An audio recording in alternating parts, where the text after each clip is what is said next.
খোলাখুলি বলে দিতে চাই ইউনূস সাহেব আপনাকে এবং আপনার সরকারকে, ইদানিংকালে আমরা দেখতে পাচ্ছি আপনার কিছু উপদেষ্টাদের কিছু কথাবার্তায় যে তারা আমাদের প্রতি এমন বিরূপ প্রতিক্রিয়া দেয়, এমন ভাবে কথা বলে, এমনকি মনে হয় যে এই আন্দোলন শুধুমাত্র তাদেরই আন্দোলন।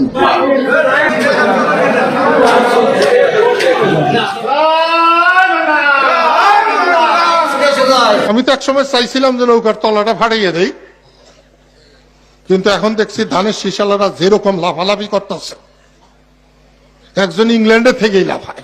শুধু দর্শক, দেশ বা প্রবাসে যেখানেই বসে আমাদের দেখছেন সবাইকে জানাই আমাদের চ্যানেলের পক্ষ থেকে স্বাগতম। জাতীয় পার্টির চেয়ারম্যান পার্থ ডক্টর মোহাম্মদ ইউনূস ও তার উপদেষ্টা মণ্ডলীর উপর ভীষণভাবে ক্ষেপে গেলেন। ডক্টর মোহাম্মদ ইউনূসকে বললেন, কোনো দলকে ক্ষমতায় আনার জন্য নির্বাচনকে বিলম্ব করা যাবে না। অবিলম্বে নিত্যপণ্যের দাম নিয়ন্ত্রণে রাখতে সরকারের প্রতি তিনি আহ্বান জানান। দর্শক, আজকের খবরটি খুবই গুরুত্বপূর্ণ হতে চলছে, তাই কথা না বাড়িয়ে চলুন স্ক্রিনে। আজকে সকালে পত্রিকায় দেখলাম ইউনূস সাহেব আজকে সকালে বলেছেন যে আগামী ডিসেম্বর কিংবা জানুয়ারি নাগাদ বাংলাদেশের নির্বাচন অনুষ্ঠিত হবে। আমার তরফ থেকে, আপনাদের তরফ থেকে ইউনূস সাহেবকে একটি ধন্যবাদ। তবে কিছু কথা খোলাখুলি বলে দিতে চাই ইউনূস সাহেব আপনাকে এবং আপনার সরকারকে, ইদানিংকালে আমরা দেখতে পাচ্ছি আপনার কিছু উপদেষ্টাদের কিছু কথাবার্তায় যে তারা আমাদের প্রতি এমন বিরূপ প্রতিক্রিয়া দেয়, এমন ভাবে কথা বলে, এমনকি মনে হয় যে এই আন্দোলন শুধুমাত্র তাদেরই আন্দোলন। আমার ভাইয়েরা, তোমরা আমার যে বয়সে ছোট, আমি তুমি করেই বলি, সরকার নামানো আর সরকার চালানো এক কথা না। ভাইয়েরা, তোমাদের মনে রাখতে হবে, তোমরা হয়তো 10 বলে 20 রান করেছ, কিন্তু 180 রান বাংলাদেশের মানুষ করেছে 17 বছর। তোমাদের এই অশ্রদ্ধা, তোমাদের এই কথা বলার ধরন দেখে আমাদের মনে হয় যে তোমাদের মধ্যে ইচ্ছা, আশা, আকাঙ্ক্ষা জেগেছে যে তোমরা নির্বাচনে করে এই সরকারে থাকবে। আমার কোনো অসুবিধা নাই, তোমরা দল করো, তোমরা নির্বাচন করো, কিন্তু কোন দলকে ক্ষমতায় আনার জন্য নির্বাচনকে কোনোভাবে বিলম্বিত করা যাবে না। বাংলাদেশের মানুষ 17 বছর ভোট দেয় নাই।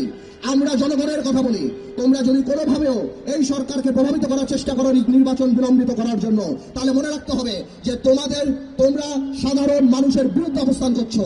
আর সাধারণ মানুষের বিরুদ্ধে অবস্থান করলে আমার ভাইয়ের একটা কথা পরিষ্কার, শেখ হাসিনা বা আওয়ামী লীগ সরকারের কিন্তু 17 বছরে মাথা খারাপ হয়ে গেছে। তোমাদের মাথা খারাপ হতে 17 মিনিট সময় লাগবে না ভাই। আমরা তোমাদেরকে সহযোগিতা করতে চাই, আমরা উন্নয়নমুখী, আমরা সংস্কারমুখী একটা নির্বাচন চাই, নির্বাচনমুখী একটা সংস্কার চাই, যাতে করে মানুষ তার ভোট দিয়ে যেতে পারে। আমরা 17 বছর আওয়ামী দুঃশাসনের কথা ভুলি নাই। আমাদের এখনো মনে পড়ে 3টা ভোট কিভাবে তারা মানুষের গলায় পাড়া দিয়ে গণতন্ত্রকে হত্যা করে তারা সেখানে জেগে বসেছিল। ভাইয়েরা আমার, আরেকটা কথা না বললেই না, এই সরকার যেহেতু আজকের বক্তব্যের পর দৃশ্যমান বা প্রতীয়মান যে এই সরকার হয়তো আরো 1 বছর থাকবে, সরকারকে আমরা অনুরোধ করব আপনারা সাধারণ মানুষের কথা চিন্তা করেন। ইউনূস সাহেব, অর্থনীতি আর রাজনীতি এক জিনিস না। অর্থনীতিতে 2 আর 2 4 হয়, রাজনীতিতে 2 আর 2 22 হয়। ইউনূস সাহেব, আপনি আপনার উপদেষ্টা একবার বাজারে যেয়ে দেখেন, সাধারণ মানুষের নামে শেষ হয়ে গেছে। জিনিসপত্রের যে দাম, মানুষ বাবা সন্তানদের সাথে ভাত খেতে লজ্জা পায়, বাজারে গেলে মানুষ লজ্জা পায়।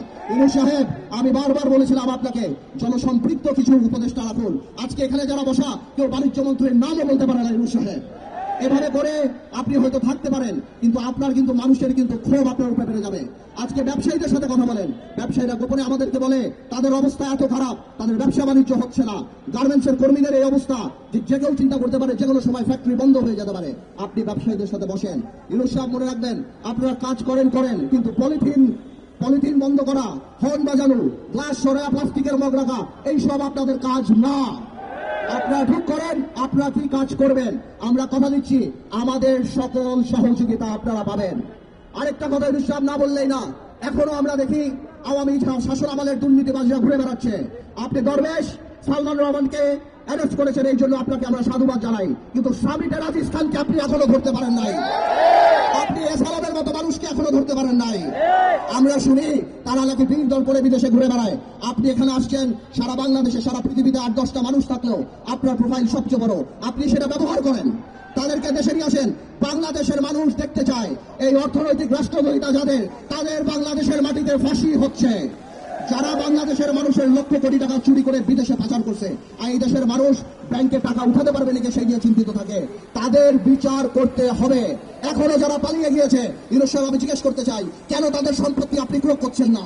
কেন তাদের এখানকার যে স্থাবর সম্পত্তি সেগুলি আপনারা নিয়ে যাচ্ছেন না? প্রিয় ভাইয়েরা বোনেরা, আমি কথা বললে আরো অনেক কিছু বলতে পারি, তবে আমি কথা এতটুকুই বলতে চাই, আমরা চাই ইউনূস সরকার সফল হোক। আমরা চাই এই আন্দোলনে আমার যে ছাত্র ভাইয়েরা, ছাত্র বৈষম্য আন্দোলনের নেতারা যারা যে আত্মত্যাগ দিয়েছে, তাদের জন্য দুর্বলতা আমাদের হৃদয়ে আছে। আমরা চাই ভবিষ্যতে তারা যদি রাজনীতিতে আসে ভালো কিছু করে, কিন্তু ভাইয়েরা আমার, এখন জাতি গঠন প্রক্রিয়ায় থাকতে হবে। সবাই মিলে মিশে কাজ করতে হবে দেশকে এগিয়ে নেওয়ার জন্য। 50 বছরে আমরা যেভাবে পিছিয়ে গিয়েছি, আজকে বিজয় দিবস একটা রাজনৈতিক দল গত 17 বছরে শুধুমাত্র পুরো স্বাধীনতা একটা মহানায়ককেই দায়িত্ব দিয়েছে, আর কারো দায়িত্ব দেয় নাই। শহীদ রাষ্ট্রপতি জিয়াউর রহমান থেকে আরম্ভ করে, তাজউদ্দিন সাহেব থেকে আরম্ভ করে অন্য কারো কোনো ক্রেডিট এই সরকার দেয় নাই। ইতিহাস জানতে হবে, আমাদের ইতিহাস নিয়ে কাজ করতে হবে, আমাদের বাংলাদেশ নিয়ে কাজ করতে হবে, আমাদের ভবিষ্যৎ প্রজন্ম নিয়ে কাজ করতে হবে। আগামীতে আমরা পজিটিভ বাংলাদেশ বানাতে চাই, আগামীতে আমরা সমৃদ্ধ বাংলাদেশ বানাতে চাই। আমি তো একসময় চাইছিলাম যে নৌকার তলাটা ফাটিয়ে দেই, কিন্তু এখন দেখছি ধানের শীষালারা যেরকম লাফালাফি করতেছে, একজন ইংল্যান্ডে থেকেই লাফায়। ভাই ভাইস্তা তারেক রহমান, অত লাফাইও না, তুমি কিন্তু আইতেই পারবা না বাড়িতে। এত লাফাও কিসের জন্য? করছে তোর মাটাও কিছুটা ভালো ছিল, অনেকটাই ভালো ছিল, কিন্তু এই লোকটা ভালো না। আবার তাকে এক নেতা বলতেছে পাকিস্তানি ভালো ছিল। আরে বেটা, পাকিস্তানি ভালো ছিল তেহেনের চোখে যাও গা। আমিও রক্ত দিয়ে বাংলাদেশ করেছি, সেই বাংলাদেশের চাইতে তোমার পাকিস্তান ভালো লাগে, আবার এই দেশে বক্তৃতা করো। আমি চিন্তায় আছি, দেখি একদিন ওরা টাঙ্গাইল পাই কিনা। পাকিস্তান ভালো ছিল, আরেকজনে কইতেছে হঠাৎ বাংলাদেশ হয়ে গেছে। আরে বেটা, মাইসের বেতে কাজ করে খাইতে পারতা না? এখন তুমি নেতা হয়ে বলতেছো হঠাৎ বাংলাদেশ। সেই জন্য ধানের শীষের কাছে এই দেশের মানুষের কোনো প্রত্যাশা নেই। আমি গামছা বানাইছি, শরীর নোংরা হইলে সুন্দর করে গামছা দিয়া ঘইসা গাও চকচকা কইরা আবার বাইরম।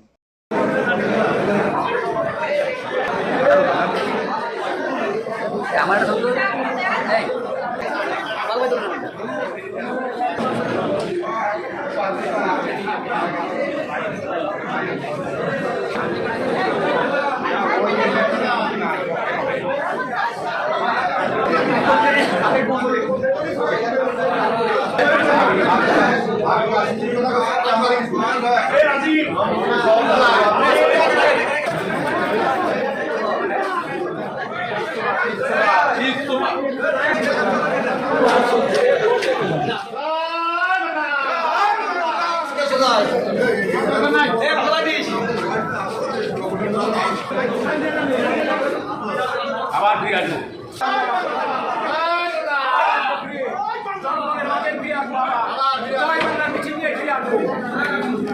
জয় বাংলার মিছিল নিয়ে ফিরে আসবো আবার।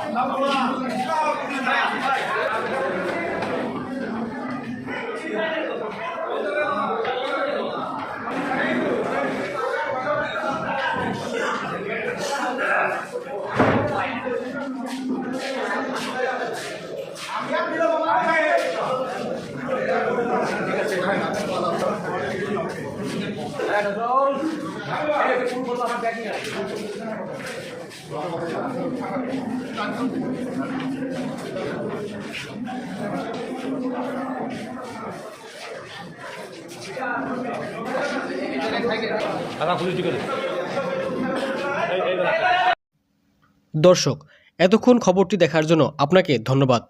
প্রতিদিনের আপডেট খবরগুলো বাছাই করে আপনাদের মাঝে তুলে ধরি। খবরটি ভালো লাগলে আপনাদের মূল্যবান মতামত জানাবেন এবং একটি লাইক দিবেন। সকলে সুস্থ থাকবেন, ভালো থাকবেন। ধন্যবাদ।